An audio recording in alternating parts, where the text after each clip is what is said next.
Um, hopefully you can hear me on the Zoom as well. Nate Barnes, very nice to meet you all. I'm filling in for John Adams, who was doing the class last week, and he gave me not too much notice, so I hope I can get you guys as much information as possible, and feel free to ask as many questions as you want. So I was going to start with the sheet, I think it's called Design Your Future, and I tried to do my best in putting as many responses as possible.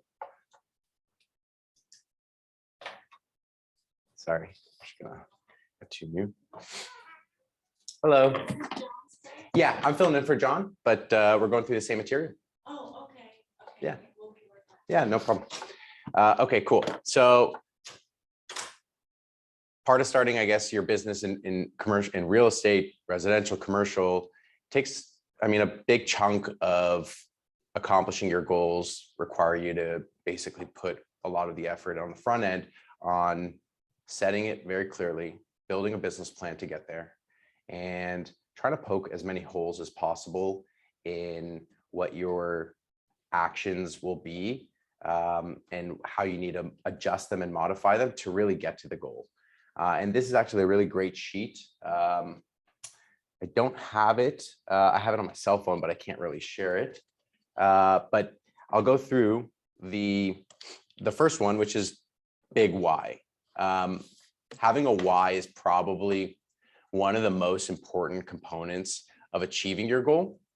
And a lot of people think a very clear objective and a very clear goal is all that you need, but you really need a purpose and a mission to accomplish that. And I mean, as in any business startup, you really need to know what it is that you're fighting for and why you're doing it. And the best and most successful businesses are those that the purpose of the business really tie in with the purpose of with your purpose and what your mission is.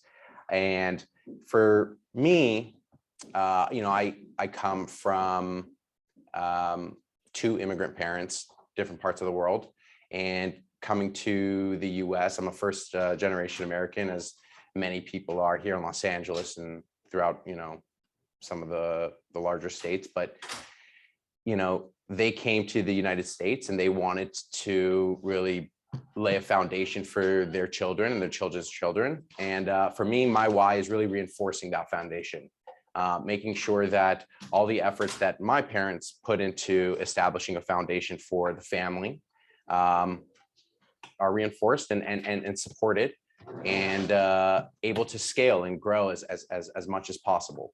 So when I think about what I'm doing and why I'm trying to make money, which is what everybody ultimately is trying to do in this job, you need to connect it for something. Otherwise, you get burnt out pretty quickly. And it's very easy to like lose sight and not realize why you're doing what you're doing.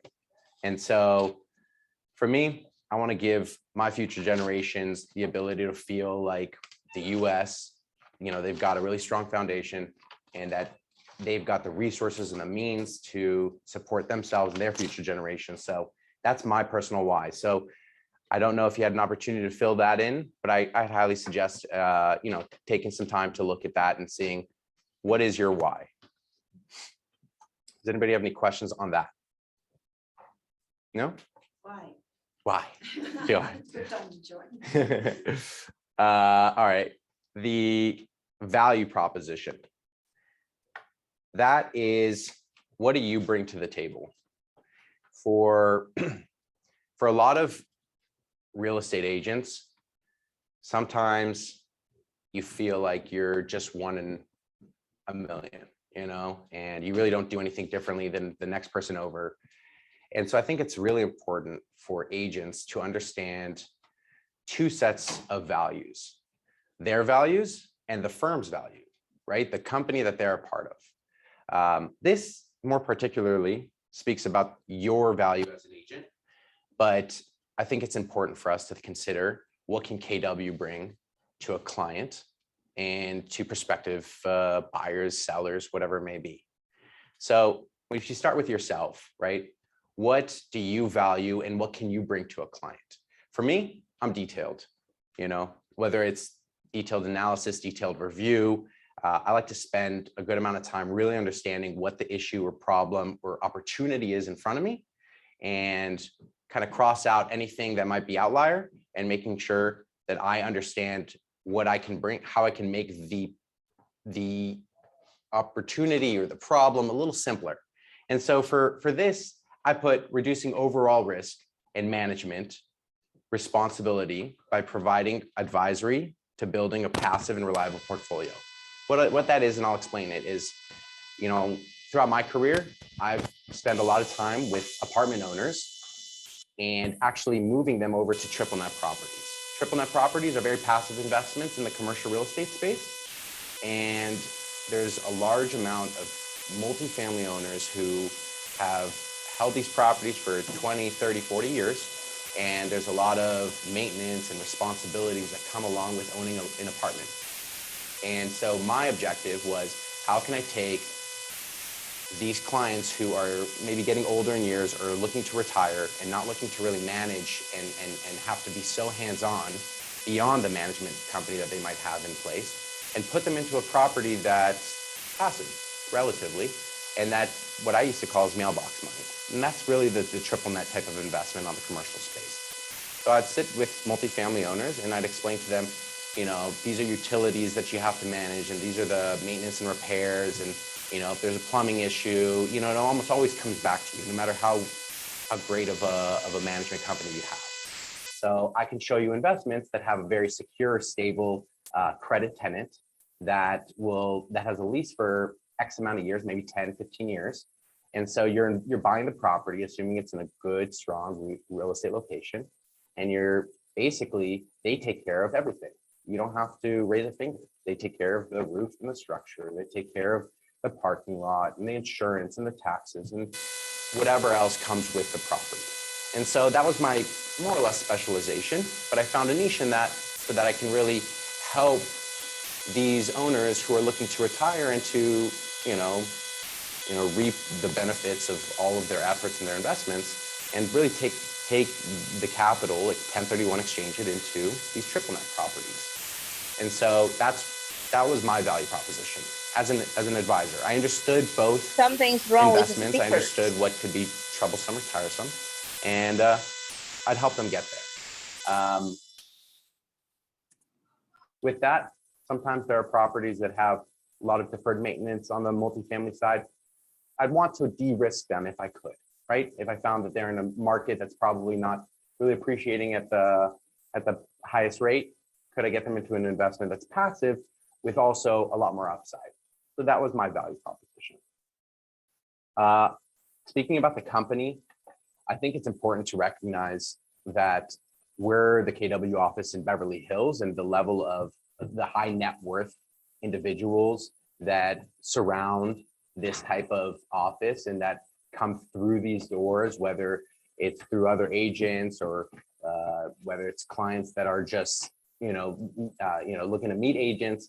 There's a lot of different individuals that come through or that are located locally that can really help propel your career.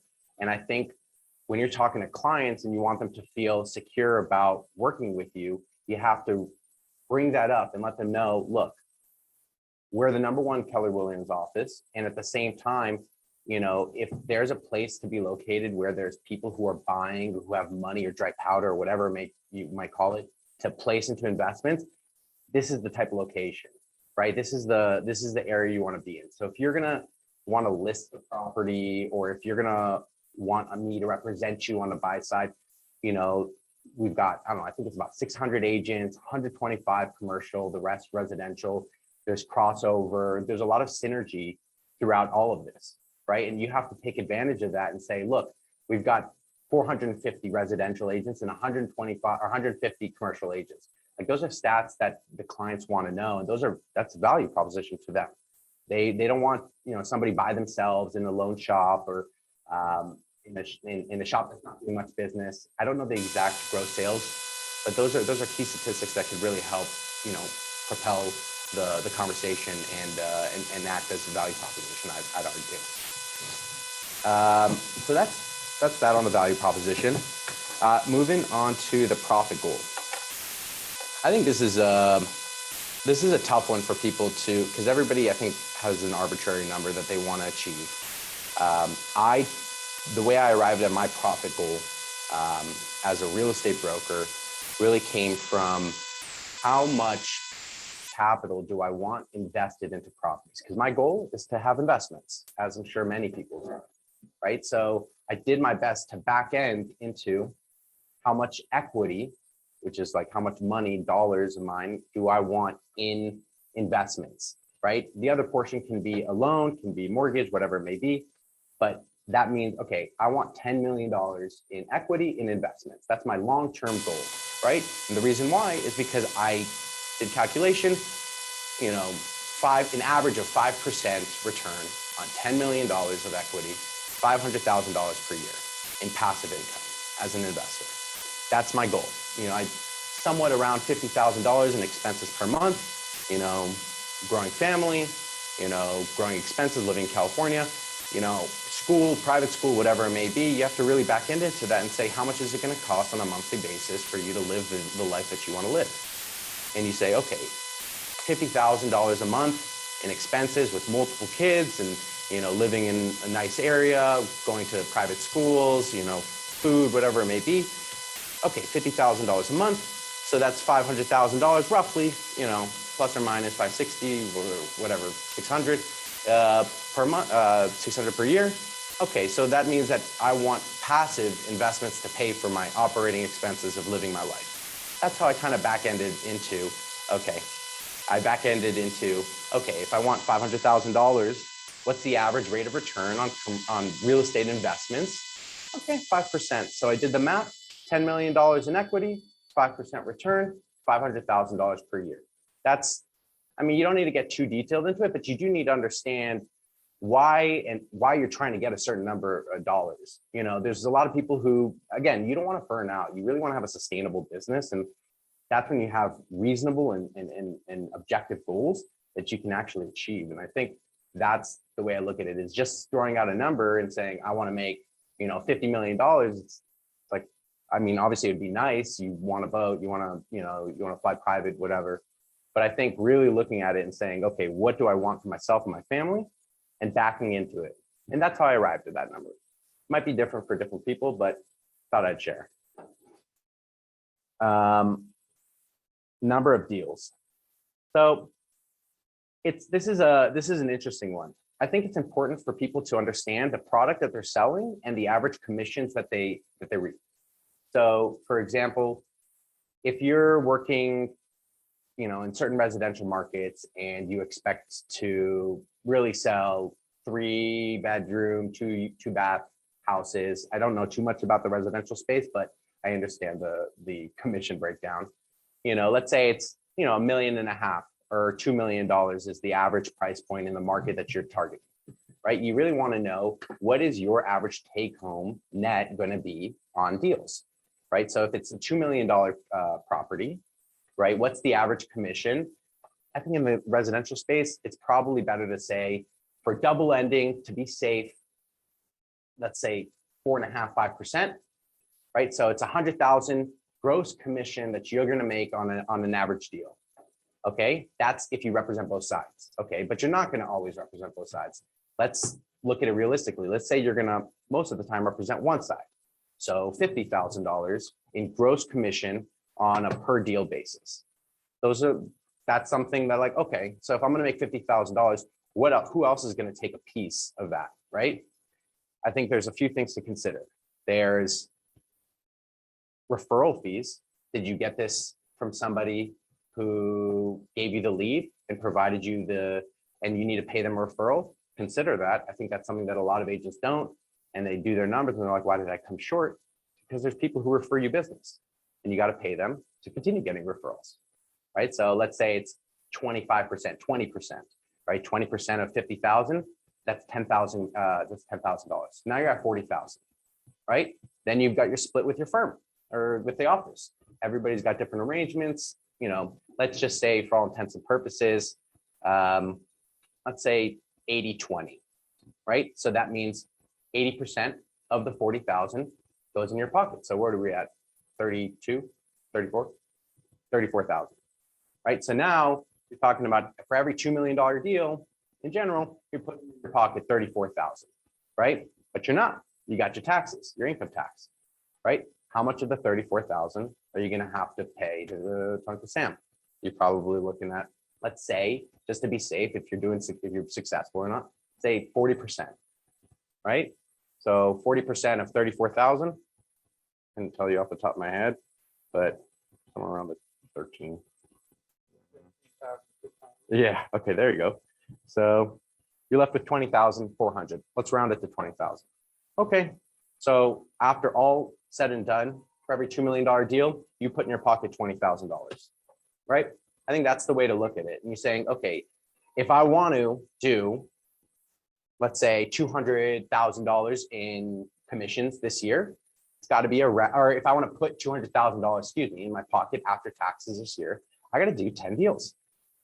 So that's how you start to understand what metrics you need to put in place to really achieve your goal, right? It's about getting very detailed like that, so that even if you come short, you put a bunch of buffers in there, and that way you're managing your own expectations.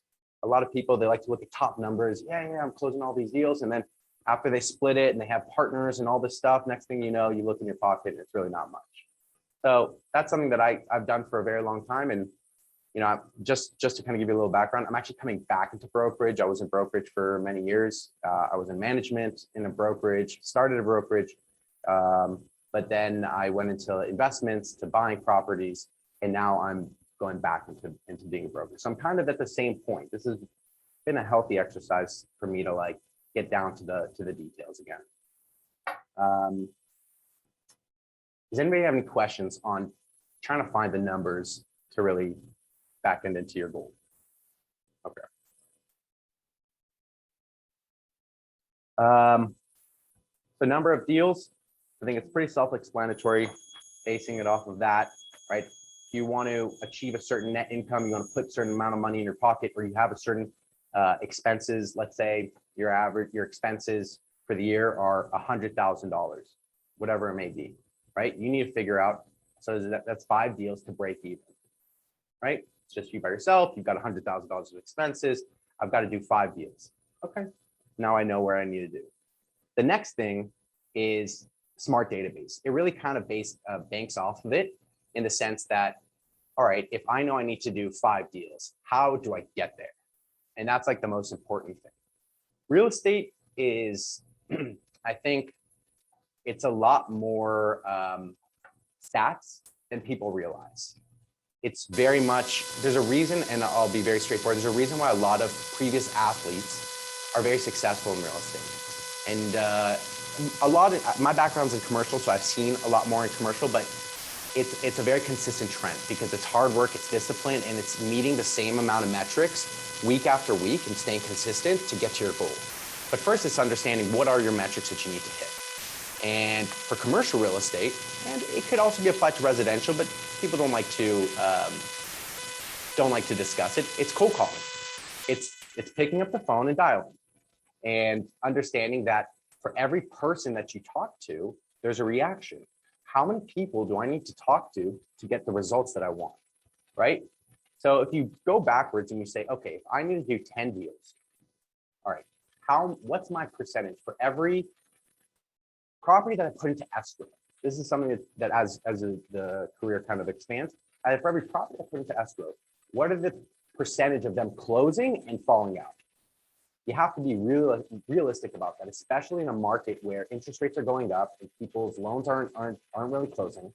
You need to understand what are going to be the hurdles to get a deal done. And will 100% of the deals that I put into escrow close? Probably not. So, okay, let's say 50%. For every 2 deals, 1 closes. All right. As you get seasoned, and start to do more deals, you'll put less deals into escrow for a client if you don't believe that it'll have a high success rate.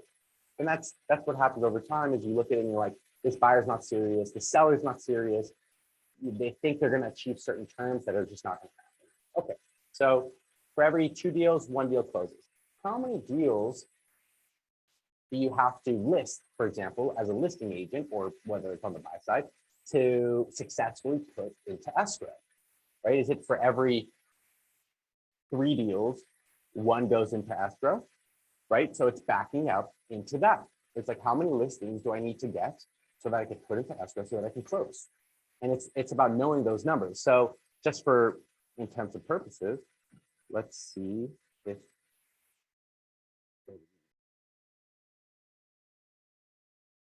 so for every 6 deals, 2 will go into escrow, 1 will close. Again, these might be very different for different focuses and areas that you're focusing on, but that's the whole thing. It's like, okay, for every 5 deals, 2 of them go into escrow, 1 of them closes. Okay, so I need to get 5 listings. How many may I get 5 listings? Okay, and keep in mind, there's other components of this that successful brokers really understand, and a lot of it is time. It's how long does it take for me from when I pick up the phone to get a listing, right? So the people that I'm calling today, if I successfully got somebody who's interested in doing something, right? You're going to propose, you're going to look at the property, you're going to underwrite it, you're going to do all the work necessary, but it could take 3-4 months for them to say, okay, now I'm ready to list the property. From today, okay, so now you listed it. How long from listing the property to closing the property is it going to take? In commercial, let's say 60 days. Or no, excuse me. It's going to take 30 days to get an offer accepted and then another 60 days to put it in, to close the escrow, right? So you have to look at all that, and that's the key for real estate. It's the time that it takes from when you generate a lead to closing the deal. There's a reason why the commissions are very large. It's because the life cycle of a transaction is very long in commercial real estate. In other sales businesses, if you've been a part of it or you've seen, it can be very, very short. It could be a week, it could be 2 weeks, deal funds or whatever it might be. In real estate, it could take 4 to 6 months, you know, from when you pick up the phone. So I think that's something that people need to consider. And that's why when you're starting to look at what pace, or if you're going to hit your goals, if you're at the last quarter of the year, everything that you're working on now is for next year. Nothing now is going to close this year. Maybe you get lucky, something closes this year, but in general, the timeline, it just doesn't mathematically work that way. Especially end of the year, things change. You know, that's the type of culture in real estate. Is either at the end of the year, everybody wants to close to get deals done, or they want to push things off to the next year for tax reasons. It can work both ways. And you have to consider that, because you're really working at the discretion of the clients who are pulling the trigger and making the decisions. You're just advising them, and you're supporting them in whatever goal they're trying to accomplish. So that's kind of understanding the structure of the deals and the transactions, and really how can you get there. So something going a little step back is, okay, if you've got listings and you want to get 5 listings, you want to get 1 listing, how many cold calls or how many calls or reaches, touches are you going to have to make to get 1 listing? So let's say I like to do proposals, for example. A proposal is an evaluation or a broker's opinion of value of the property. It gives a potential seller an idea of what their property is worth so that they can make an informed decision. That's what we do as agents. We give them information so that they can make a decision. Okay, so if I'm going to call 100 people, out of 100 people, let's say my pickup ratio, 20%.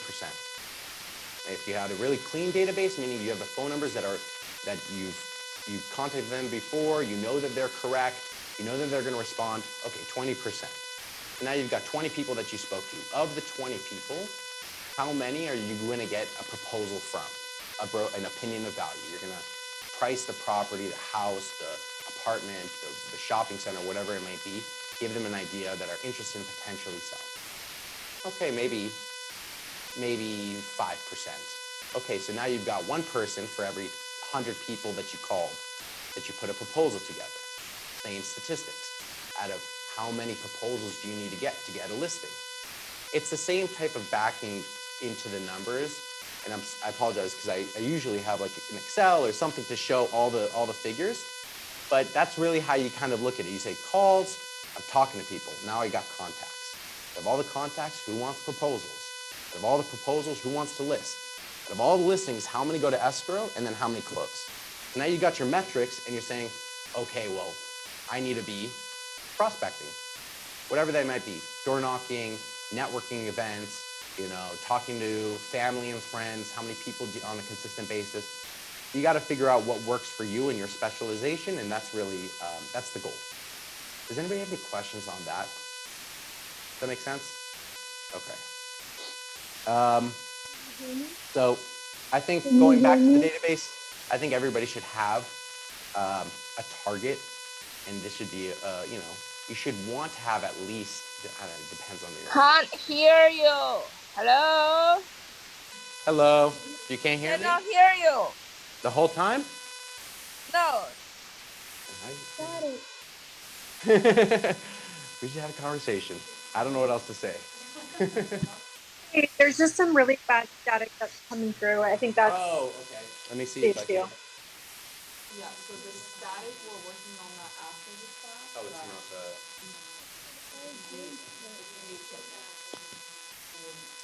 Sorry, I'll try to. No, no good. Not yet. But it's common. I have a question. Okay. All right, I'll do my best to speak as clear as possible. Maybe that'll help. Can you hear us? Yeah. Yeah. There we I have a question. Yes. Are there certain apps for the Spark database, or are you creating your own spreadsheet? So when you say apps, like softwares or something like that. Something to track? Yeah. It sounds like you're underwater. Exactly. I can kind of make out what you're saying. Can you hear me okay? Yeah, but there's, okay, yes. That's good. Yeah, enough. there are, and yeah, they're called, I guess, CRMs, client relationship management softwares, and there are quite a few. One of the more popular ones is Salesforce, but they have Zoho, which is ZOHO. They've got ACT, ACT. They've got, it's been a while. Those are the three that come to mind, honestly. But to be straightforward, you really just need a Microsoft Excel document. And I'll show you an example right now of a database. I'm going to share on the Zoom.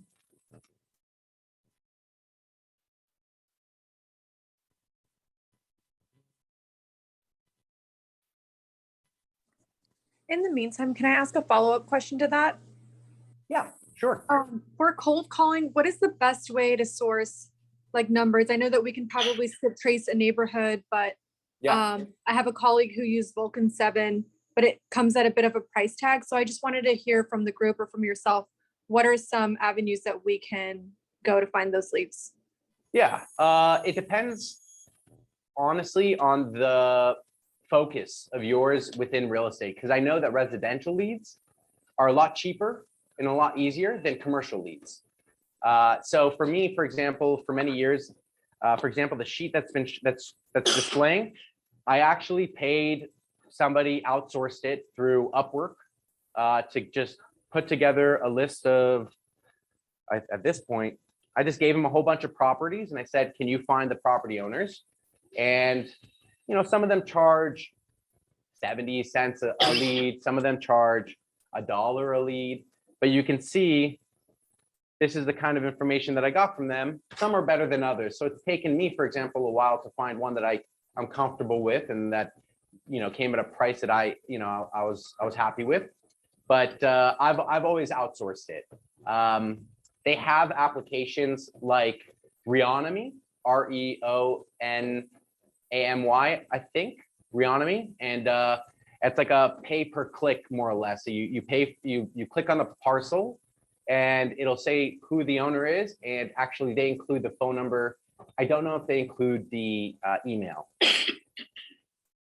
Does that answer your question? Yeah, that does. That's helpful. Thank you. Okay, cool. But a lot of title companies, they can actually help you kind of get it a little bit easier. So what they'll do is they'll get you the title record. And so, for example, for residential, the reason why I say that the leads are cheaper is because when you click on a house on like a title program, it'll say, for example, Nate Barnes owns the house. So you'll know it's a sole proprietorship, very easy, Nate owns it, right? When it comes to commercial properties, there's a lot of LLCs, there's a lot of entities, and then it's not very clear. So it might say 123 LLC. And that becomes problematic because then you have to figure out who is the managing member of 123 LLC. And that's a different program that you might have to subscribe for. You have to Google search it. So there's kind of another layer. But it's also the reason why they do that is to protect themselves, tax benefits. There's different reasons. But in residential, for people's homes, they typically just put in themselves, their wives' names, the partner's name, a trust, and it's pretty straightforward. Yeah. Mhm. Is that a similar approach?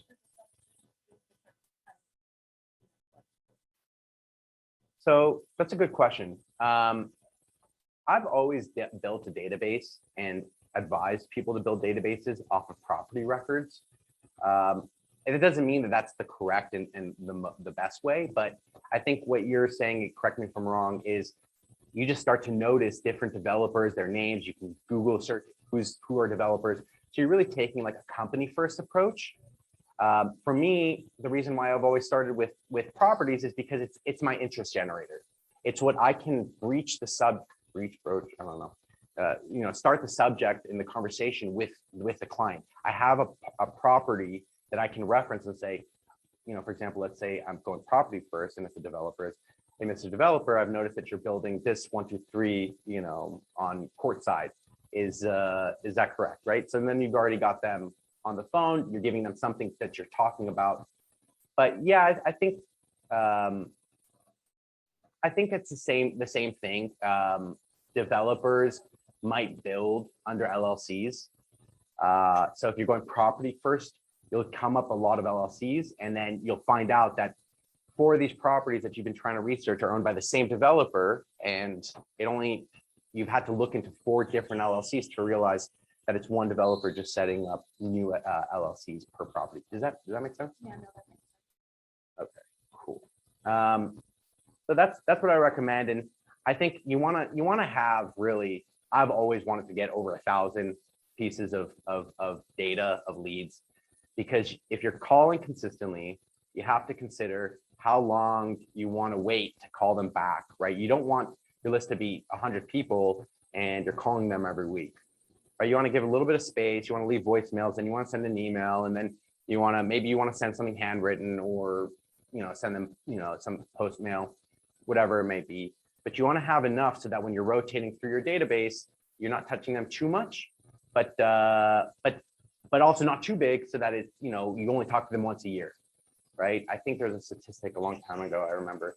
It's going to take 5 times for you to touch a prospect before they actually remember you, right? So you have to consider all those data points. Like, all right, I need to reach out 5 times before like this guy's going to remember me, and then not to mention how many times before they they actually want to do something or make a move in the market.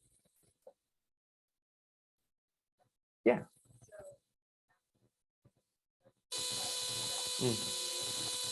33 touch. I'm not familiar with it, but it's possible I know it in different terms. Is it the same? Is it like how many times you're reaching out before somebody wants to actually make a move? Yeah, it's over the year. I'm not familiar with it, but I do know from cold calling a lot that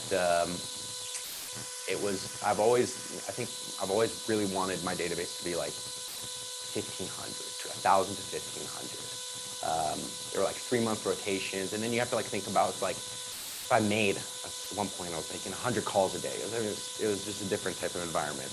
But how many would pick up? It was like 20 people. So I could technically call the other 80 the next week, because all I really did was leave them a voicemail, and a real solid prospecting is like, if you leave a voicemail last week, it's pretty good to follow up the following week.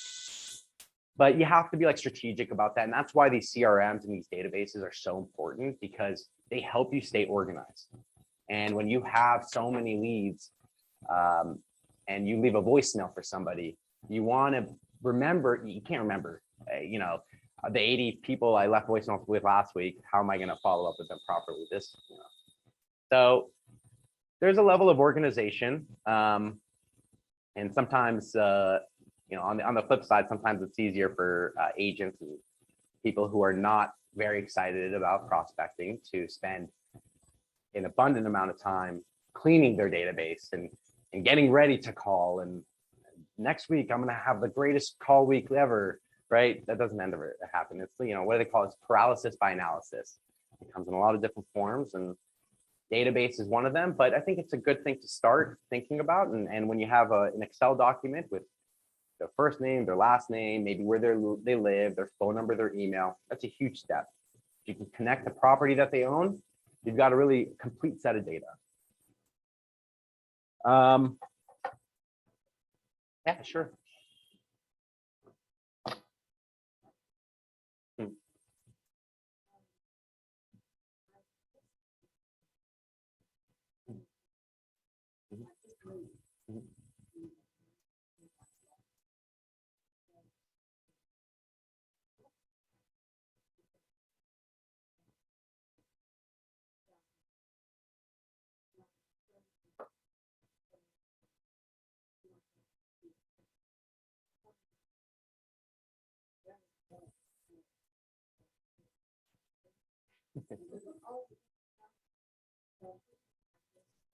Yeah.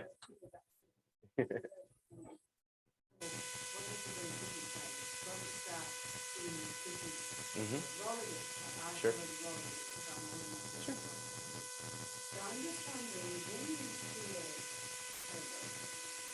It's not for our audio. I think it's for the. That's why.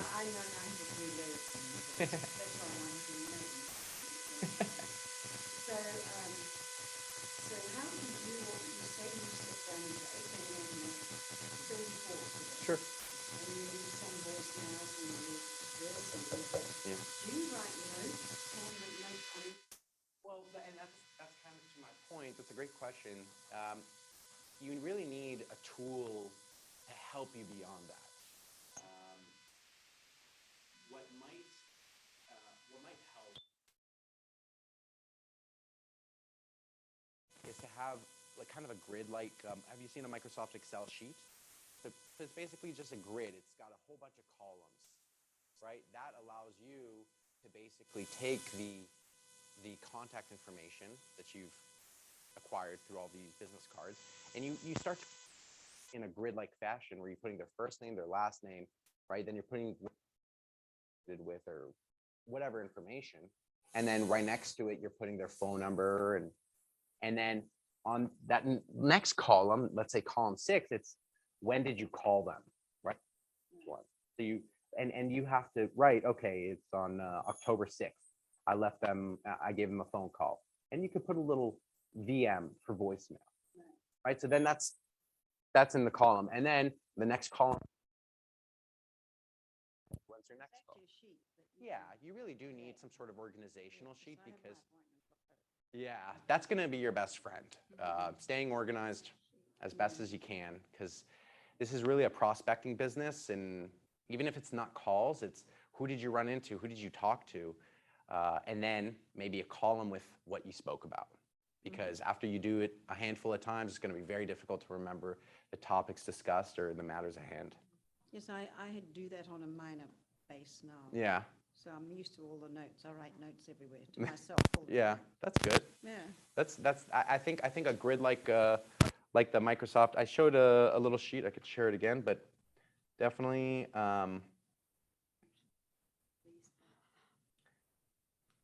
Definitely something like this. You know, it's a grid. I mean, it doesn't need to be that small, right? So you first name, last name, company, phone number, right? And then and then you put the notes right there. You know, does that kind of answer? Okay, cool. Sort of what I'm doing now on a very minor. Yeah, this could help. Okay. The The next one on that sheet, and I apologize if I'm taking longer than I should, but I figured it's good information, is to manage my finances. That's a tough thing to grasp, and I feel like people are learning to manage their finances their whole life. I feel like there are tools and tricks. Something that I've started to use is there's applications, phone apps that I use, like Mint or Copilot. Those have really helped. But yes, you are starting a independent business. You need to understand that your personal expenses are really your operating expenses. And so what are you going to do to reduce expenses until you can start to make a profit? And I think understanding what your incoming revenue is and what your outgoing expenses are, I think that's the first step. So Mint, Copilot, those are two really good phone apps. I love Copilot. I use it all the time. I put all the checking accounts, saving accounts between my wife and I, and different stock holdings and mutual funds, stuff like that. It really helps, and it allows you to categorize where your money's outgoing. I think the first step is probably identifying your largest expenditure. For me, it was ordering food. Whether it's through DoorDash or Grubhub or whatever it is. It was easier. I wasn't meal prepping, things like that. Grocery shopping as often as I should. Those are things that you can identify and you can basically improve. But this is it's managing your personal finances is really, as a real estate agent, is managing your business finances. They're really kind of joined at the hips. Yep. So are you kind of using that for dual purpose, right? Tracking your personal finances, but it can also have help. It can, okay. Oh, cool. It can also help, right, for tax purposes if you're running your own business, capital gains and things like that. So you can try to get a write-off at the end of the year for what you're putting into your real estate. Absolutely. business. Yeah, I think as an agent, I don't believe you can set up as S corp. You might be able to. I don't remember the laws, but as a broker, when you get your broker's license, or if you have it, you can set up a S corp and allow your income to funnel through the S corp. And that's when it starts to become advantageous to really use proper write-offs, because you've got this business, right? Instead of, for example, mine's Barnes Capital. That's where if I close a commission, it doesn't get put to Nate Barnes personally. It goes to Barnes Capital, and Barnes Capital pays me a salary. And so that's when you can start to really take advantage of a lot of write-offs, tax deductions from a business stance. But before then, I think if you're just taking it personally, that's where things get kind of messy, and you've got your personal expenses, but you've really got to stay really organized about write-offs, right? You as an agent can now take advantage of gas write-offs, of I think there's a lot of, I don't know about fitness or health or things like that, but I think you can get more creative with your CPA than you can. I'd highly recommend talking to your CPA about what you can or can't take advantage of. But those are the benefits of being an independent contractor, having your own business, being a real estate agent. For myself, for example, I was selling properties across the country. A lot of times I wouldn't see them. But when I did, let's say I was going to New York to see a friend, I'd be able to stop by and see a couple of properties that I was looking at for a client or for somebody else or whatever it might be. And then it would be the trip would essentially be a write-off, if I can really dedicate enough time to it being, permittable or whatever. But yeah, I think that's something to consider from a finance perspective. I think also the most important thing you have to do as a real estate agent when you earn a commission is take whatever that commission, take 40% and put it away. We are notorious for spending money that we do not have. That money is not yours. If you're used to being a W-2 employee, those were removed before you could you looked at your checking account, right? That's something that you have to get into habit of. What I do, I started to do it. I don't know if it's really reaped much benefits, but I've taken that 40% of anything I close on from a 1099 standpoint, and I put it into a very low risk index fund until I have to pay. If I earn interest on it, if I earn some sort of some return on it, great. Otherwise, it's really not moving much, and it's put aside for the time when I need to pay. But really get into that habit, I think, as a entrepreneur and as an independent contractor. Learning, second to last one on that sheet. I think it's really important to read a lot of the educational books that are constantly being published. I mean, I don't have them off the top of my head, but the 10X by Grant Cardone. I know that's a really popular one. There's Principles by Ray Dalio. It's a phenomenal book. There's a lot of like really, really helpful books for being an entrepreneur, shifting your mindset, getting disciplined. You're in like a different world now as an independent contractor, as an agent. You're running your own business. You got to be motivated. You got to stay on top of the material. You got to stay sharp, and you got to be hungry. And so a lot of people in our business, what they do is they read a lot of these types of books that basically provide them clarity to their goals, give them support for their discipline, right? And then at the same time, it gives them, skill sets, how to win friends and influence. It's a really, really good book. I can't remember the full title, but there's a lot of books out there that'll help you with what kind of industry we're in. And that's talking to people and sales and really building relationships. So I think reading a book a month, reading a book every 2 months, it's going to get you in a good habit to really be an advisor, consultant, a supporter. You got to shift your hat, and that's who you are now. That's your role as an agent, is you are helping others. And if you're going to be a really good agent, you got to be an advisor first, and you really got to, sometimes you got to learn about things and how to treat problems, how to treat issues, how to treat personalities. And that's our business, a lot of personalities. And for myself, I find a lot of good educational material on YouTube. So I watch probably about an hour's worth of like educational material that's available for free on YouTube a week. The last thing is accountability. One of the hardest things for our business. Things get better, things get worse. It's about making sure that whatever metrics you've outlined for yourself, if it's a certain amount of calls, if it's a certain amount of events, if it's a certain amount of whatever outreach, text messages, whatever it might be, is that you stay firm on doing that. And prospecting, business development always comes first. If you're not doing business development, you're hurting your business in the long run. Your pipeline is everything. How can you build leads? How can you generate interest? So accountability, when things get tough, who's going to hold you accountable? It's got to be yourself. What can help? I'd say sharing what the basics of your plan and what you plan on doing on a week-to-week basis with peers, family, so that they understand where your time is going, where you are, what you're doing, right? If they understand it, they can be that support system for you.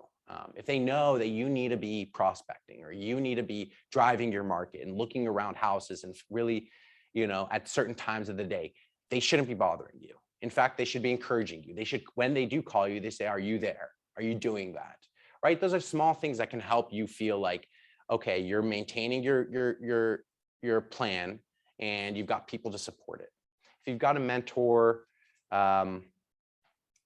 discussing it with them. I think it's always great to have a mentor, but I think accountability is very hard to achieve. Sometimes working from home makes accountability even harder because there's not a lot of people to kind of support your path. Being in the office, for me, when I was cold calling a lot, that was really helpful because other people would be cold calling. And if you weren't cold calling, what were you doing? Everybody can make excuses and doing this, and that. But that's the idea, is that surrounding yourself. If you're not in this office very often, maybe it's trying to be in this office a little bit more. Those are steps, I think, to improving accountability. And you kind of let the rest kind of go. Does that make sense? Anybody have any questions? That's pretty much everything I more or less prepared for that sheet. We do have a little bit more time, and I was told that maybe I can walk through some sort of deal, transaction, looking at a property,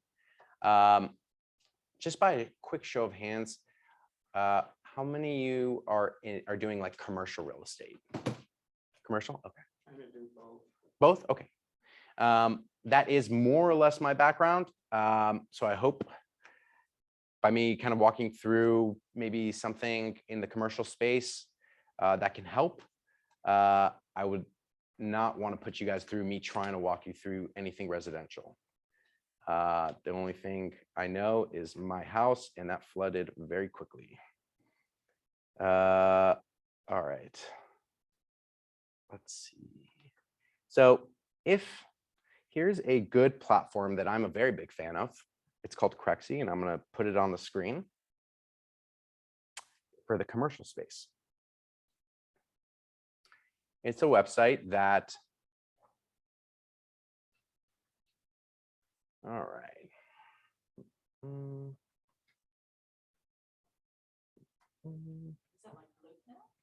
More or less, it's a more modern, I'd say more modernized LoopNet.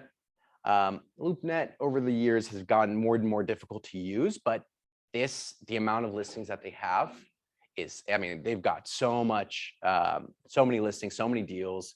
They've got a lot, I mean, tons of brokers that are a part of this. I think it's the fastest growing commercial real estate like database and listing service. Crexi, CREXI.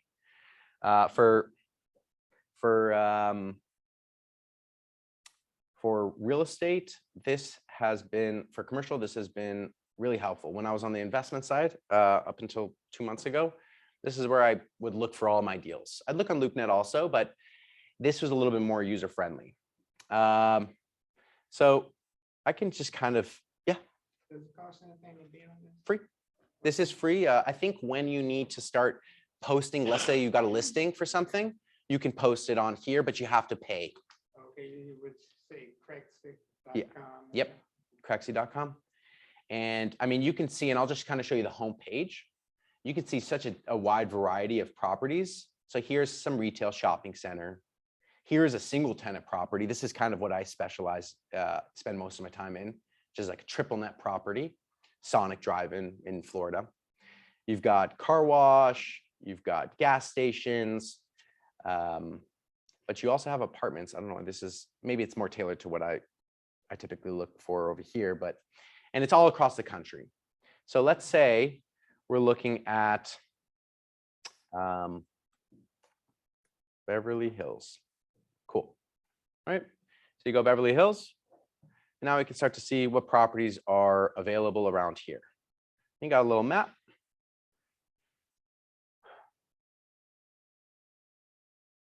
Let's go to filters. Let's try to narrow it down. So you've got all sorts of different filters that you can add in. I think for the most part, on the left-hand side, you've got the different types of commercial real estate properties there are. You've got retail, apartments, multifamily, office, industrial, hospitality, hotels, mixed use, land, self-storage. So let's say we're just going to go for multifamily. When you click on multifamily, you can see there's subcategories. Let's take a look at what we've got when I click multifamily in Beverly Hills. You can save a search, right? It says multifamily in Beverly Hills. I could save it. Now, whenever a multifamily property pops up in Beverly Hills, I can take a look at it pretty quick. So here's what we've got. We've got 7 results.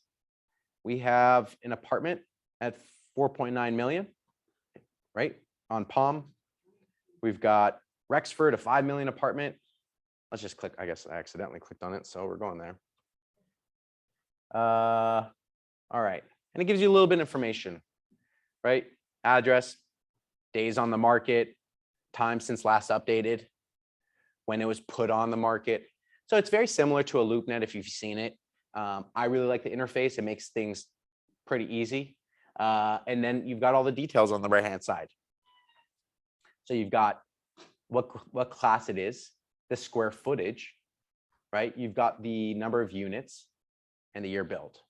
These are all indicators or key metrics that when you're talking to experienced investors or brokers, they they understand the averages and the consistent numbers that you'll see in certain markets. For example, price per square foot. I think a lot in apartments, they use price per door. You know, so for example, this is a, what is it, a $5 million property, 8 units. I don't know, I can't do the math, but 5, 6, 800, I don't know, 700, something like that, like 650 or something, right? So 650,000 per door. So you talk to an investor and they say, that's kind of their first, am I going to spend any time on this property? How much per door? You've got 8 doors at $5 million, 650,000 per door. Okay, maybe somebody's open to looking at it. Let's look a little bit further into the property, right? How big is the property? 7,000. So you're just under 1,000 square feet. So you're about 900 square feet per unit. Okay, does somebody think that those are large? Those are small? Let's take a look. I don't know how much. It's got a mix of 7 2 units and 1 unit, right? So you're saying on average, you've got 900 square foot 2 unit, maybe something like that. So almost 1,000 square feet for a 2 unit, a 2 bedroom, 2 bath, or maybe 2 bedroom, 1 bath. Is that big? Is that small? Again, like my expertise in multifamily is not really there, but that's how investors and brokers are looking at it. You know, what's the size of the units? What's the price per door? And obviously the most important thing is what's the cap rate? What is the rate of return if I invested in it all cash? That's more or less what a cap rate is. I don't see anything here, but that usually means it can't be great. Maybe I passed it. Yeah.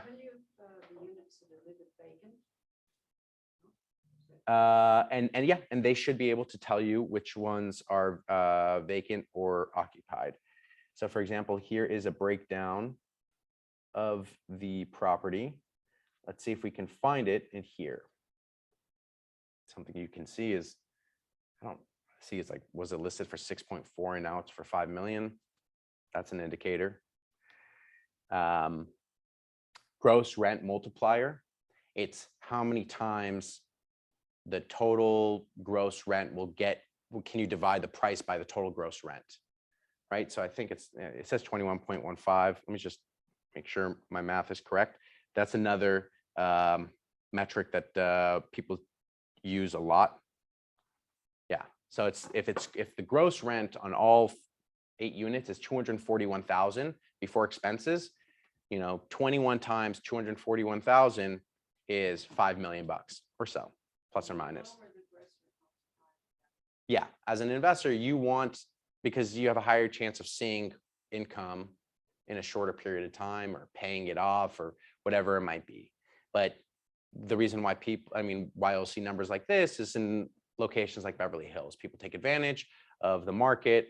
People are buying trophy real estate, apartments that they're going to hold for the next 50 years. They don't care. They don't need the cash. They're going to leave it for their kids, whatever it might be.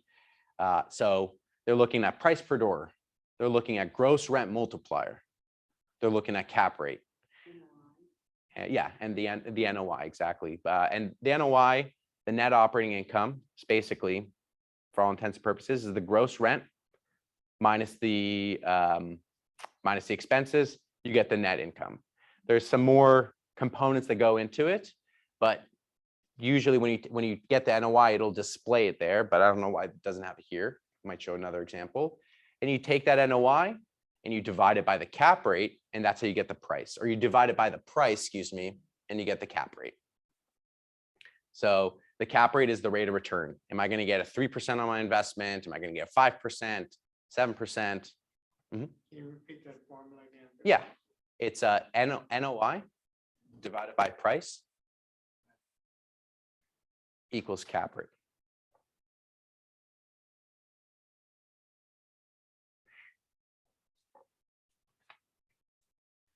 And the gross rent multiplying. Yeah, that is the price divided by the gross rent.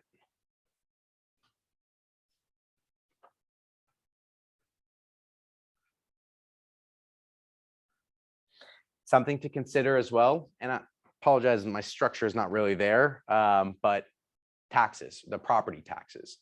For example, in California, when a property sells, it's important to know, whether it's residential, whether it's commercial, that the property increase, whatever the tax rate is, the property tax will increase depending on the new value. So for example, if somebody says, yeah, I'm only paying $5,000 a year for property taxes, your first response as an advisor should be, okay, well, if you sold the property for $2 million, let's say you bought it in the 80s. If you sold the property for $2 million, you know, what is the new tax rate? So I think it's 1.2%, 1.22%, something like that. So all of a sudden you're looking at $24,000, right? So what that does for the investor who's buying it, or if you're trying to sell the property and you're trying to market it, is their income or their net operating income is going to go down because their expenses are now higher. So what happens is a lot of people, they'll market the property, they'll say, you know, my rent's 100,000 and my property taxes, let's say everything else is zero, property tax is 5,000, my net income is 95,000.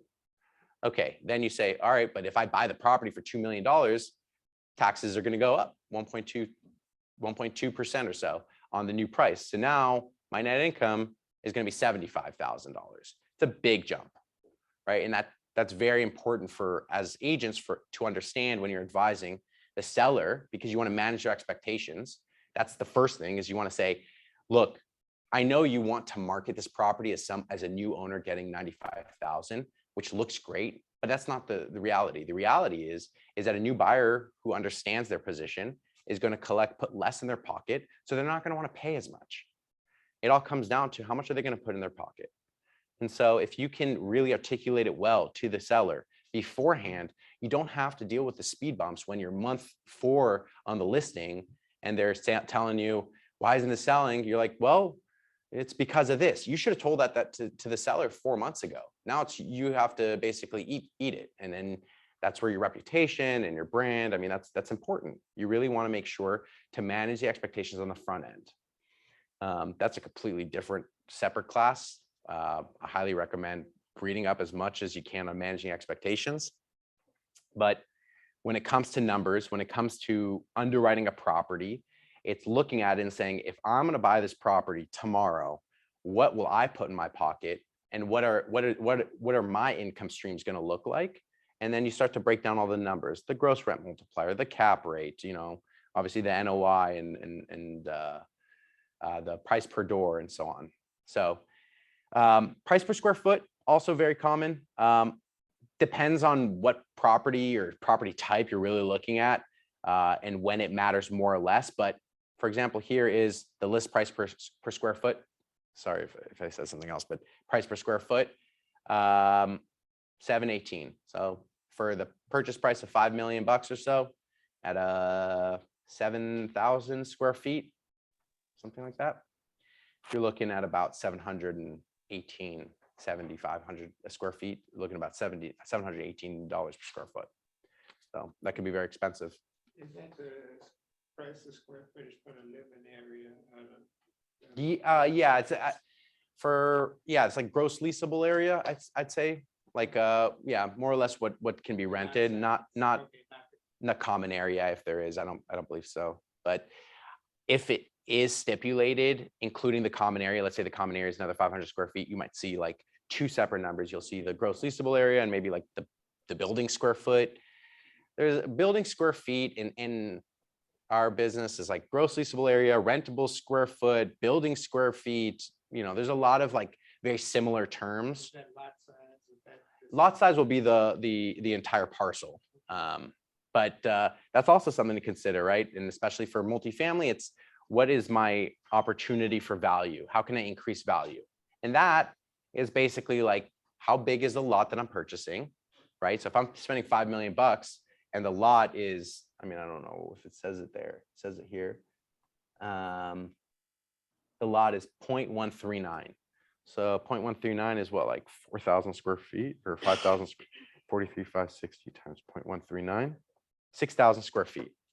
So, and then, so if the lot's 6,000 square feet, right, you say, how can I build anything? And then you look at like the zoning ordinances and how big the lot needs to be to build a bigger property. And that's where they determine if there's any value opportunity. Can I add more units to this lot? Can I turn an 8-unit into a 10-unit? I don't know all the specifics, especially they've got, this is Beverly Hills R4. But these are the reasons why a lot of successful brokers, they hyper specialize, is because when they pick an area that they want to focus on, they understand all the nuances, and it allows them to move with speed, but it also, with an understanding that they can provide proper advisory because they know specifics. For example, if they're talking to a landlord, they need to know very little about the landlord's situation to know how good of an opportunity the property might be. But if I'm calling all of California, I need to know so much more than the typical agent, right? And so that's something to consider, is like, what details will I need to know about my particular market? How big should I go? And that also determines how big your database should be, right? If you have a very big market, for example, I'm going to do all apartments in Southern California. That's huge. The amount of, right? That's why you have agents that specialize in 3 zip codes. When I was running our brokerage a couple years ago, and I was training new apartment agents, we would really, mathematically, from the number of apartments that'd be in certain zip codes, they'd usually end up with about 3 to 4 zip codes that they'd focus on. And that'd be more than enough, because the number of owners there, and once you start to look at duplicate owners, certain owners own multiple buildings, right? If you pick one zip code, it might be too little. So you have to consider all of these facets for the database. Yeah. What do you specialize in? I specialize in like triple net properties. So single tenant, typically like a fast food restaurants like Burger Kings and McDonald's and Walgreens for pharmacies. It's one income stream. The tenant typically takes care of the insurance, the taxes, and the common area maintenance. So the landlord, when they're owning it, they really don't do much. Some might be responsible for the roof, but that comes due, who knows, every 10 years, every 15 years. Maybe there's some issues that come up every once in a while, but when you look at that comparative to a shopping center, you got 15 tenants and they're all paying at different times and all giving you headaches. So I was drawn to it because I felt like it's a little bit more on the finance side, and I enjoy finance. But that's what I was alluding to a little earlier, is a lot of apartment owners over the last, call it 10 years, baby boomer generation that have owned management intensive properties, they really want to spend their time in retirement passively, not getting phone calls about pipes and plumbing and whatever else can come up, landscaping. And so they buy these properties where the tenants, such as Walgreens, takes care of everything, and they can collect their rent on a monthly basis. And even sometimes they might not even cash flow more. Most of the time they do, because they're selling apartments in like Beverly Hills, where technically the rate of return on the money is super low. It's not low on the money that they invested back in the 80s, right? If they put $100,000 and they're collecting, 500 grand nowadays, yes, return on invested capital, that's different. But today, if the property's worth $6 million or whatever it might be, $10 million, right? They're putting 500,000 in their pocket. Can they increase their cash flow? And that's the math I'd do. I'd say, take the money out of this apartment, buy a triple net property, less responsibilities, maybe the same cash flow, but at the end of the day, if you're happier, that's the goal. So does anybody have any questions on anything I might have covered? Are you actually with Keller Williams? Yes. You are? Yeah, I joined a month ago now. Oh. Yeah, thank you. Yeah, I was previously, You like this office?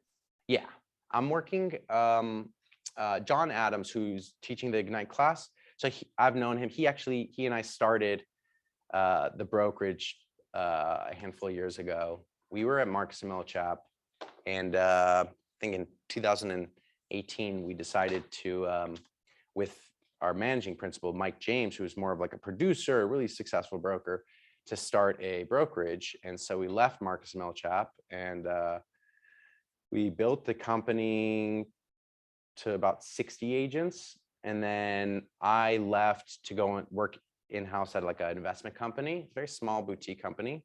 And then I basically decided a few months ago that I wanted to kind of do my own thing, run a little more independent. So that's where I have a little bit of different experience, but I was a sales manager at a point. So I kind of have the training, but now I have to start from scratch. So I'm building my database and I'm trying to get myself to cold call, but that's the hardest thing. I think I know what I need to do to build my pipeline to become as successful as I want to. I know it to the T because I hired everything that Josh is doing. I did, and the training, and I think the hardest part is not just knowing and building the plan, it's actually doing it. And I think the calls it's tough, but you know, you got to do what you got to do. I'm sending emails now. I'm like, I know I shouldn't be sending emails. I need to pick up the phone. Thank you. I appreciate it. Glad to have done this with you guys. If you guys have any questions, happy to answer. Otherwise, oh yeah. Yeah, I do have a card. I don't know how many I have. So why don't if you guys have any questions. Oh yeah, I was just gonna. Yeah. I am going to just share it on the screen. So if anybody wants to write it down, you can write it down. Hold on a second. Oops. Yeah, I'm gonna make it real big.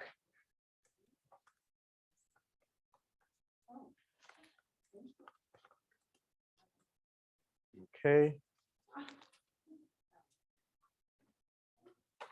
Oops, that's a little too big. There you go. It's my name, my cell phone, my email. Feel free to shoot me an email whenever. I enjoy going through whatever material I can. I really do enjoy helping as much as I can. So with no strings attached, I like to learn. I like to get to know people. So if you ever have any questions on anything specific, feel free to reach out. Mm-hmm. Absolutely. Perfect. Thank you very much. Appreciate it.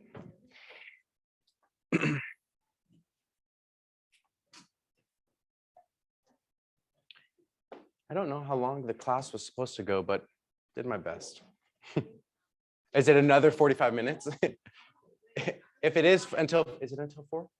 Okay, let's go through more stuff. If you guys are, yeah, I mean, I could go through more material. It's depending on whatever your comfort level is. I mean, I had it blocked off until 4, but I couldn't remember exactly if that was the time limit. You guys want to go through more stuff? Okay, cool. Okay, cool. Mm-hmm. Yeah, actually, I'll do that real quick, and then I'll be right back.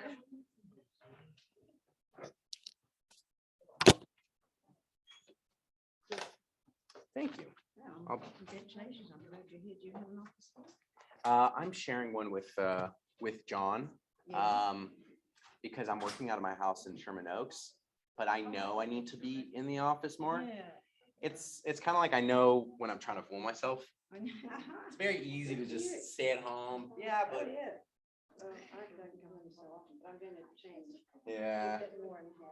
it's nice to interact with people, and it's also nice to see people doing deals. When you know face to face. Yeah. Yeah, makes it so much easier. Yeah. Well, who knows? Maybe that'll change.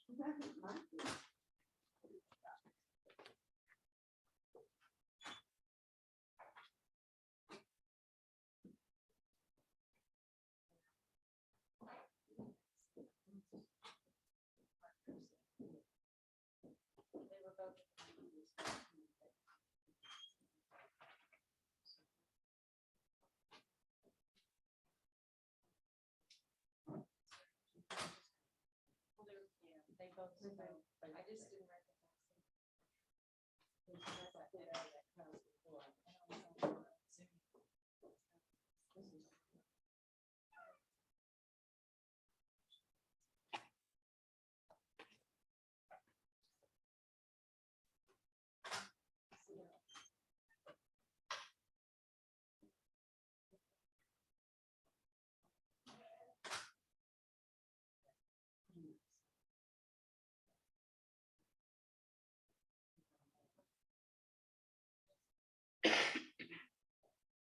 I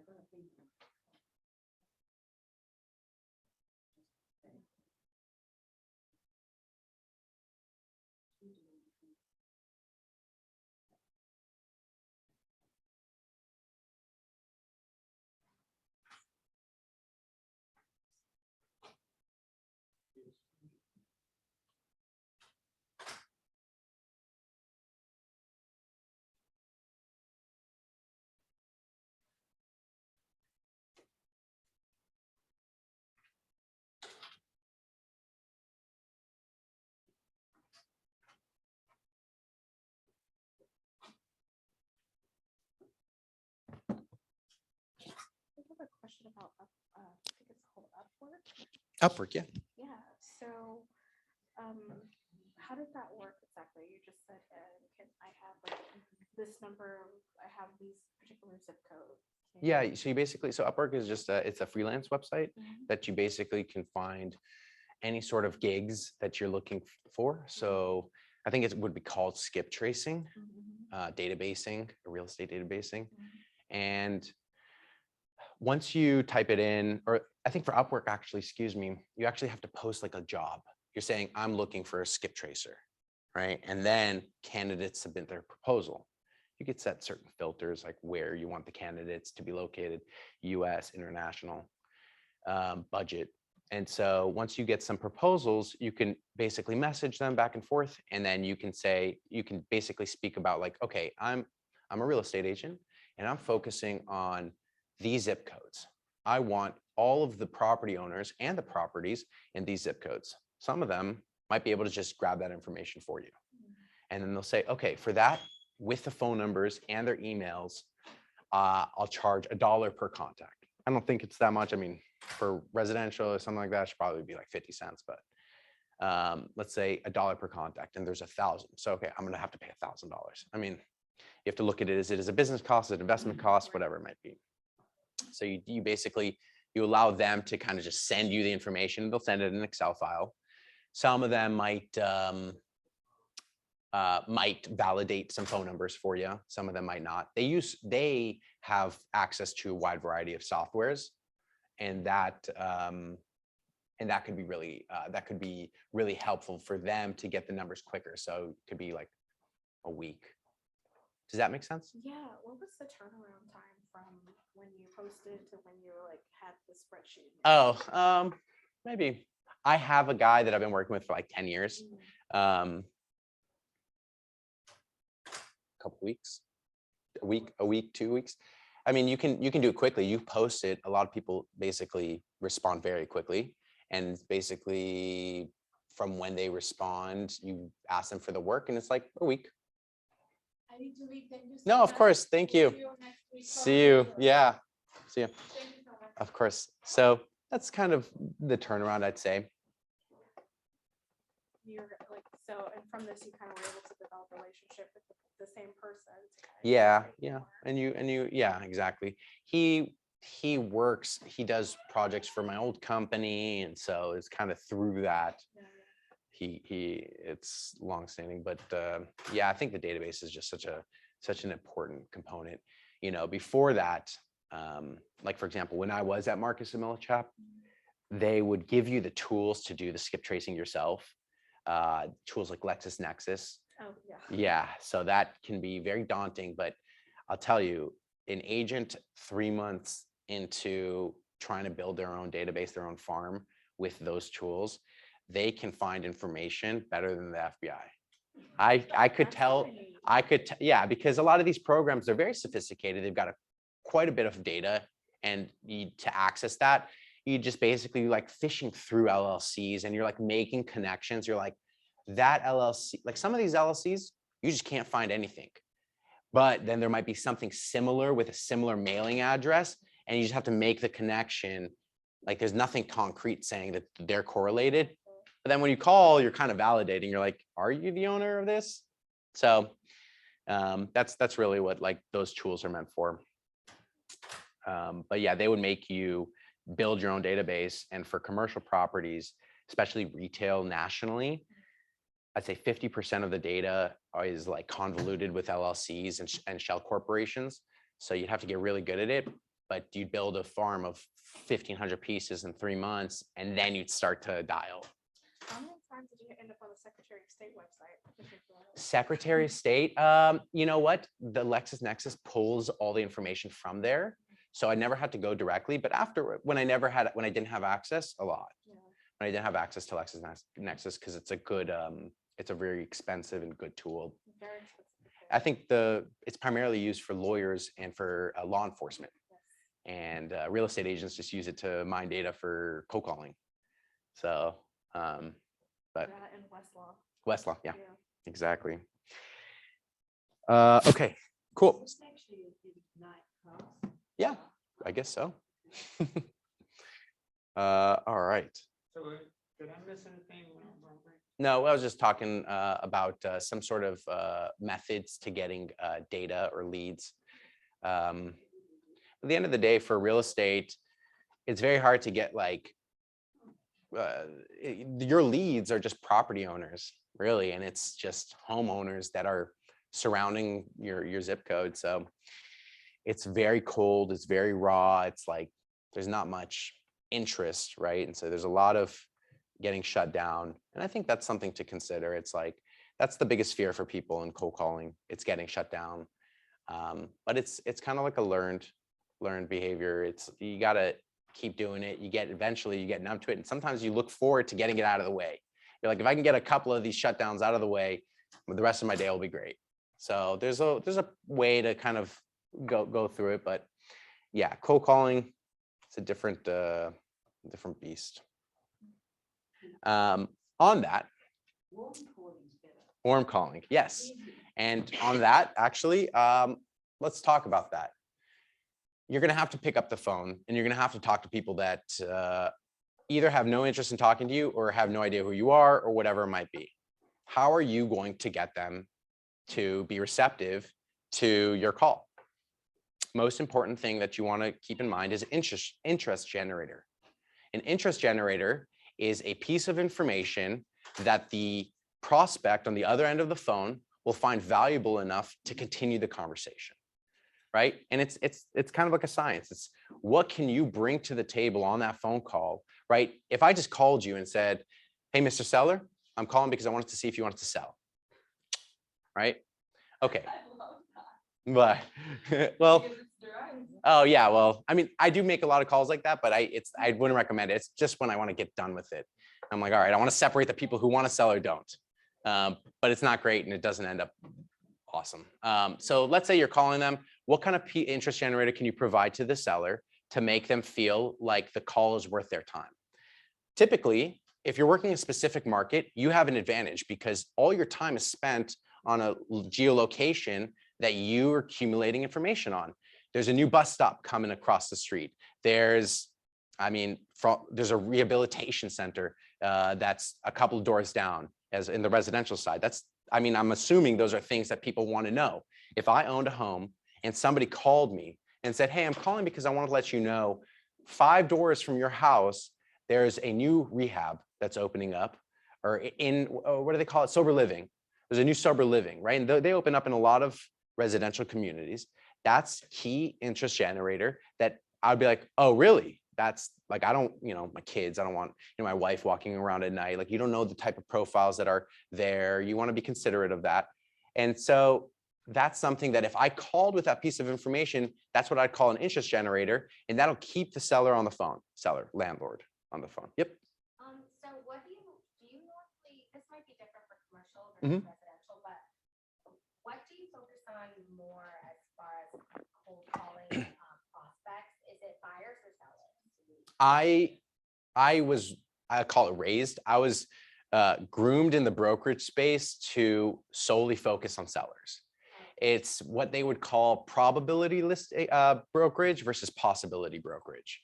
And the reason why they say probability is because there's a higher probable chance that you will make money and you'll be successful when you represent sellers as a listing agent than working buyers. What happens with buyers, and you may or may not know, is the chances that they actually close on a deal that you're spending the time and effort is much lower than if you have an exclusive listing with a seller putting it on the market, and buyers flock to you.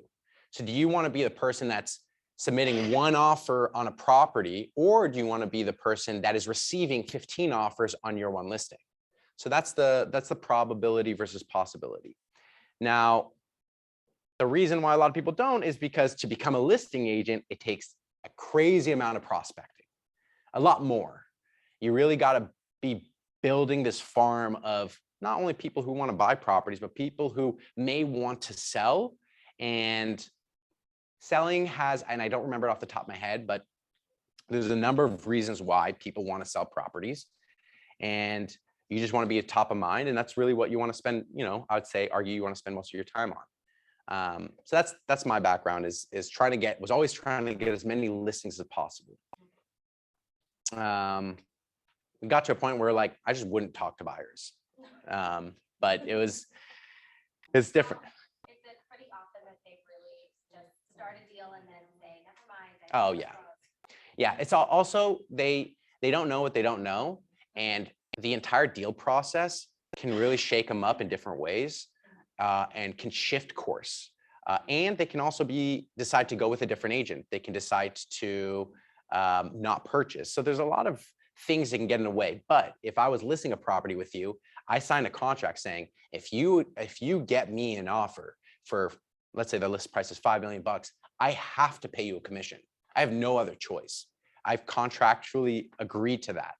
And so as an agent, you feel like it's more secure, right? More confident. Now you could get a buyer's agreement if they buy, but again, they don't have to buy, right? This one is like, if you bring an offer to them. Now, it's very often that, not very often, but it happens where the seller decides even after they sign a listing agreement that they don't want to sell, right? So you can, as an agent, can bring them 5 offers on the listing at the price, and they're saying, no, I decided I want to sell. Now it's up to you and legal recourse. If you want to pursue damages, right? You spend all your time and energy, you deserve your commission. But then that's where you start needing to evaluate. Is this what you really want to do? Do you want to pursue that? I've had it both times. It's never gone into like legal recourse, but it depends. If it's a repeat client, no. Like if he's somebody you want business with in the future, no. If this is somebody you're going to do business with once and, excuse my language, they're just being an asshole, I mean, maybe you do want to fight for it. Maybe you did spend 70 hours trying to get to the property, going to his house, putting it on the market, fielding all this stuff. And then he's like, no, never mind. Okay, then that's part of the reason why you pay some of these legal fees or that with the brokerage. So that's like the listing versus the buy side. On that end, when you are prospecting, you're typically trying to prospect for listings, but it's very often that they're saying, no, I don't want to sell. Okay, well, it's a quick pivot. Well, what are you looking to buy? Right? And the reason why I say it like that, what are you, is because sales 101, open-ended questions are your best friends, right? You want to figure out how can you keep the conversation alive? And by that, you typically want to start with the who, what, when, where, whys. Whenever you're talking to, and a good practice is cold call role plays, something that, if you have a peer, somebody that a friend, family, and one can act like a landlord, one can act like, and you can act like the agent, and they could shut you down, whatever it is. It's your job to keep the conversation alive and try to get to a point where you can meet them. You can meet them, you can do a proposal for them, you can take a next actionable step, but some sort of bond was formed. Meeting is usually the most sought after, right? How can I get in front of this person, right? So a lot of times it's when was the last time you took a look at what your property was worth, right? Instead of saying, do you know what your property is worth? Those are 2 different questions that for a seller, they can answer. One can shut you down, be like, yes, like, where are you going to go from there, right? Or when was the last time? And they could say, oh, I've never had it done.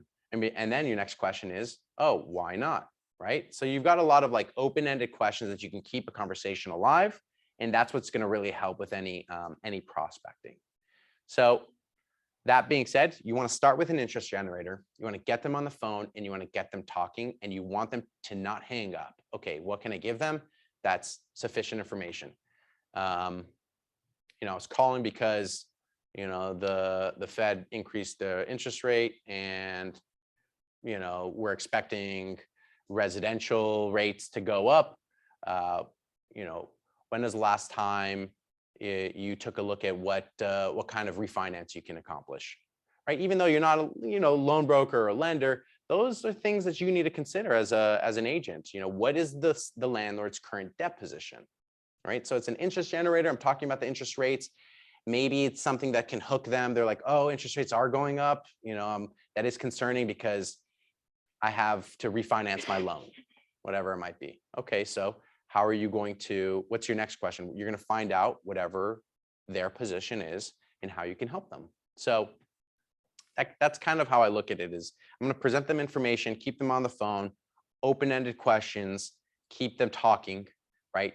Typically talking about themselves, about what they're trying to do, less about you talking.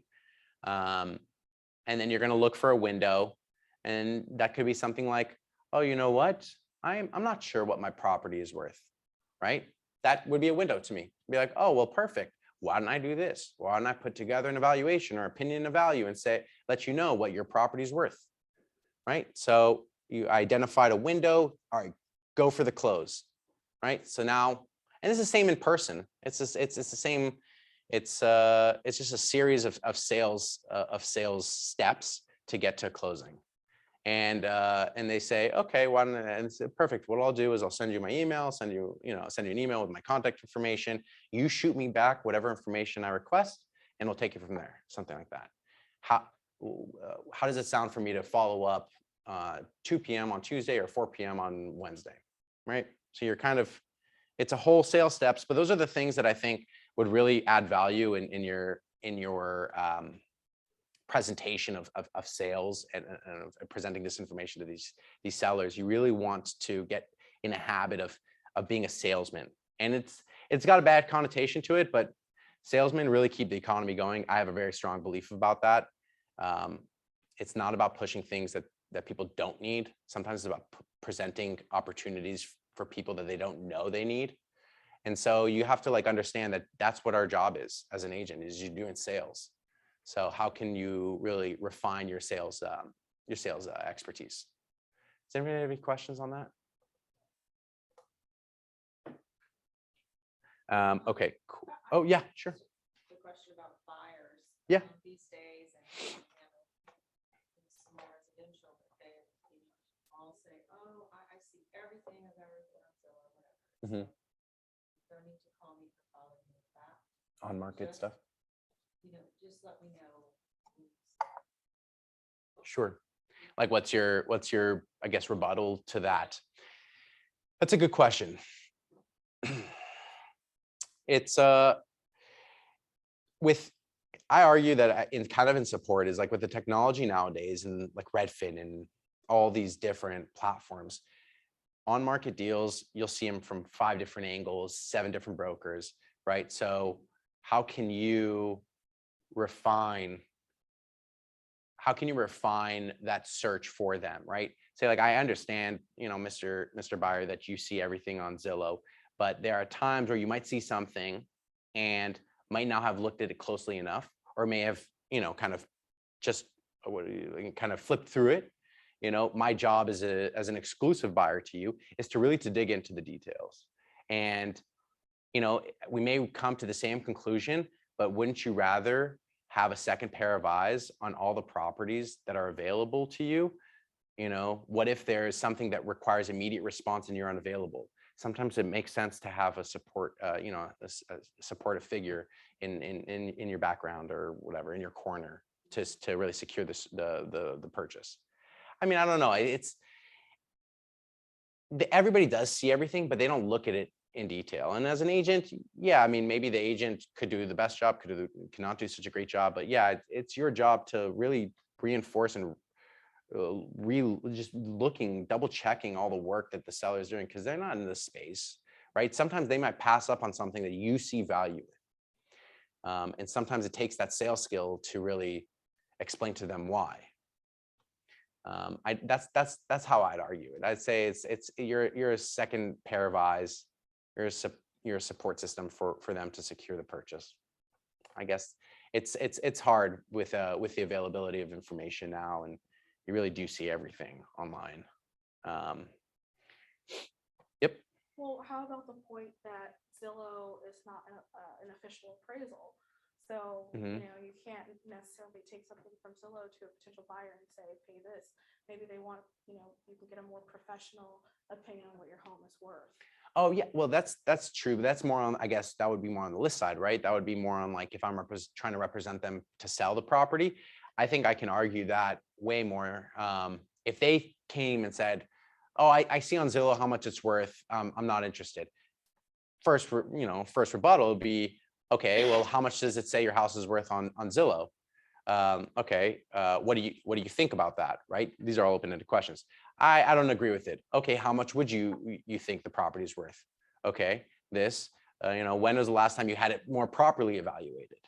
So there's all these open-ended questions that they're saying, oh, last year, oh, I think it's 3.5. These are every piece of information that you get from a prospective client that should go in your CRM or your notes. It's valuable because that's what you can use to leverage your next conversation. And that's the most important thing. It's like, I remember that you said you thought your house was worth $2 million, right? I remember, nice to meet you.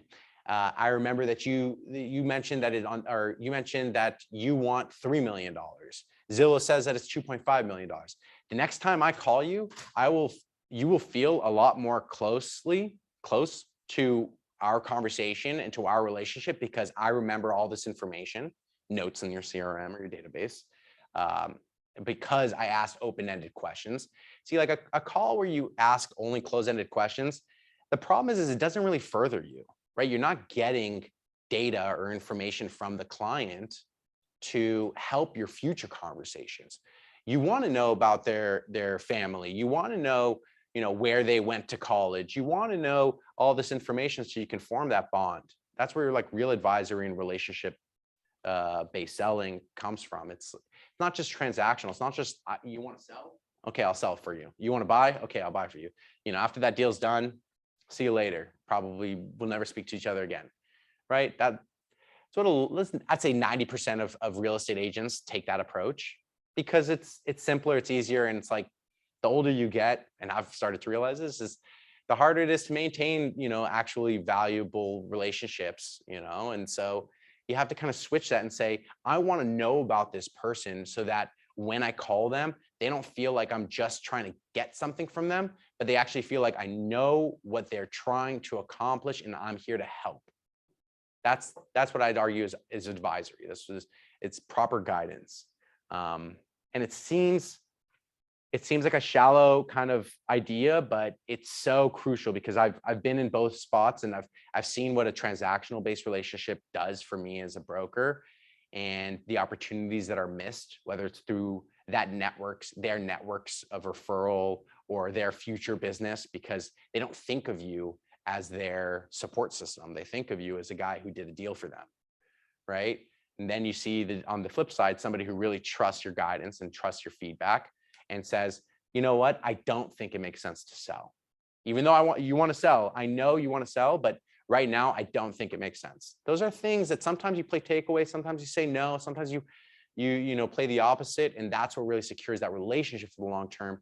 And then when they need to refinance, or excuse me, if you were providing loans or whatever, if they need to buy something else, if they have a daughter or a sibling or a friend that needs to do something in the real estate space, they refer you, you do a good job for them, then you're locked in. I mean, you're literally locked in for a very, very long time. You now have a client for life, and that's what we're trying to get to. It's very easy if somebody has one property to provide them, some guidance, and they just do one deal, and you're like, oh, they only own one property, but you really don't know what you might be missing out on. And that's the hard truth about our business is, you don't know what their network is, you don't know what their goals are. So I'd argue to keep that in mind. What I'll do is for the last 10-15 minutes, I will just show one property on the retail side so that we can kind of Let's see if there's a retail property. I doubt it. Maybe.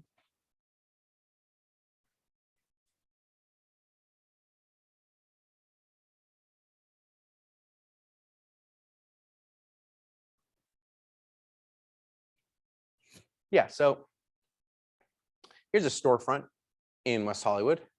It's technically, I guess, Beverly Hills, but really understanding kind of the same details about the property is you'll see a lot of this in commercial. It's the lease type. It's called, triple net. There's a reason why there's 3 N's. The way I like to explain it is each N stands for a different responsibility or a different expense item that a landlord is responsible for, or excuse me, that a property incurs. That's probably a better way to put it. So the first N, you could go each way, is property taxes, right? Net, property taxes, triple net, NNN. Second one is property insurance, right? So every property has its property taxes. Every property needs to have property insurance. The third one is common area maintenance. Every property has some sort of maintenance to keep the property in good condition. You've got landscaping. The parts of the country, you've got snow removal. You've got, I'm drawing a blank, but certain sweeping and trash, right? There's a lot of things that a property has, and somebody's got to take care of it. Is it the property owner? Is it the tenant, right? So the triple net basically signals who has what responsibilities. When you see triple net, you want to assume that the common area maintenance, that the property insurance and the property taxes all fall on the tenant, meaning that the landlord does not need to take care of that. Now, there is a couple of other responsibilities that even if it's triple net may fall onto the landlord, and that might be the roof and the structure. That's like a more capital expenditures. That means that if the building starts to have problems, issues, deferred maintenance, if you got to replace the HVAC unit, right? Is that going to be on the tenant? Is that going to be on the landlord? Typically, it'll spell it out in the lease agreement between the landlord and the tenant, but the triple net NNN gives you an idea at first glance, like, okay, if I'm looking at to purchase this property, I have very minimal responsibilities, right? When you look at the flip side, apartments are all gross leases with the tenants. You have 10 tenants, they're all gross leases. The tenant pays you rent, you handle everything, utilities or not utility, but insurance and taxes and sweeping and whatever else, lighting, so on and so forth. There's a lot of excess expenses. And so that's the first thing I look at from like a commercial side, triple net. The next thing is single or multiple. If it's single, I know it's one rental income stream, a lot easier to manage, one tenant to deal with, so on and so forth. For this example, it's Diva Inc., right? So they're the tenant, and they occupy the entire building, and they pay for the taxes, the insurance, and the common area maintenance. Cool. Now I understand what building I'm potentially buying.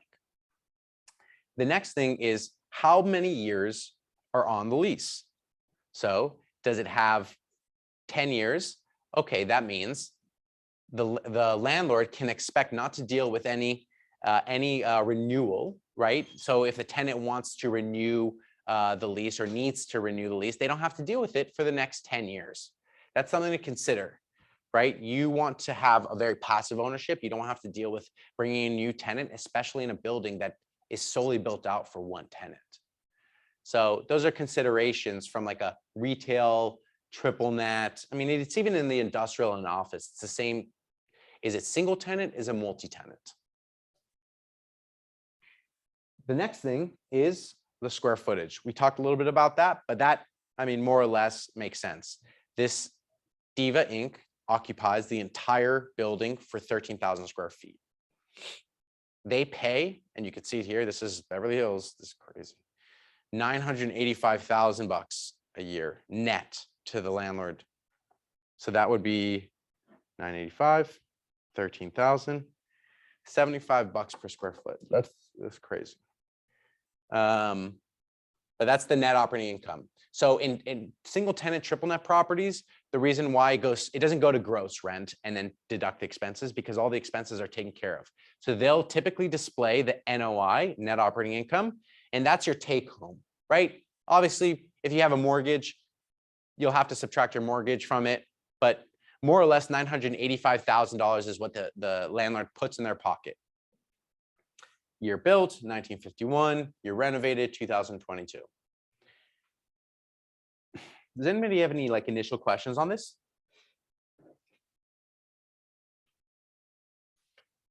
Okay.